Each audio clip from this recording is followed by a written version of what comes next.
जहाज केवल रनवे से ऐसा नहीं है कि टेक ऑफ और लैंडिंग के बीच के ही प्रोसेस को कहते हैं, उसमें कई सारे प्रोसेस होते हैं, अलग अलग फ्यूल लगते हैं सब। जैसे कोई जहाज यहाँ खड़ा है, तो जहाज जब यहाँ खड़ा है तो इसको अगर टेक ऑफ करना है तो इसको एक मशीन लगेगी पुश बैक, जो इसे पीछे ढकेल देगी यहाँ पे, क्योंकि जहाज अपने इंजन से पीछे जा सकता है लेकिन जाता नहीं है, क्योंकि उसे इंजन पे गलत इफेक्ट पड़ता है। उसके बाद से ये टैक्सी वे पे जाएगा, पीला पट्टी टैक्सी वे की होती है। फिर टैक्सी वे से होते हुए अब ये रनवे पर जाएगा।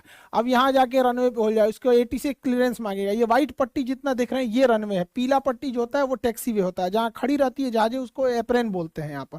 आज मेंटेनेंस में जाती है तब वो हैंगर में जाती है, अदरवाइज में एप्रेन या फिर रैंप पे होती है यहाँ पे। अब यहाँ से वो टेक ऑफ कर जाएगा। तो इस दौरान जो ये पुशबैक हुआ था और ये गया था, तो इसे हम कहते हैं टैक्सी। तो जहाज जब रनवे पर रहती है मतलब, तो जैसे देखिए ये एप्रेन से खड़ी होकर निकलेंगे सब, और ये सब लाइन अप होके आ रहे हैं सब, किसके लिए? इस रनवे के लिए। तो इस दौरान के पूरे सफर को हम टैक्सी कहते हैं। तो इसके लिए जो फ्यूल रखा जाता है उसे हम टैक्सी फ्यूल कहते हैं, क्योंकि इसमें थोड़ा फ्यूल जलता है, ज्यादा नहीं जलता है यहाँ पर। टैक्सी फ्यूल के बाद जब जहाज रनवे पे से टेक ऑफ कर जाता है, रनवे से टेक ऑफ करता है, तो टेक ऑफ के बाद जब तक लैंड नहीं करता है, इस बीच जहाज का जो सबसे लंबा दूरी होता है इसी को कहते हैं मेन फ्यूल या ट्रिप फ्यूल।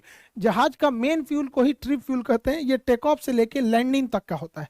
लेकिन ऐसा नहीं है कि जहाज टेक ऑफ से लैंडिंग के बीच में अगर मान के चलिए किसी ने बोला कि हाँ दिल्ली से पटना के बीच में 6000 लीटर फ्यूल लगेगा, तो कोई जरूरी नहीं कि हमेशा ये इतना ही लगे। मौसम खराब होगा तो अन्य लग सकता है।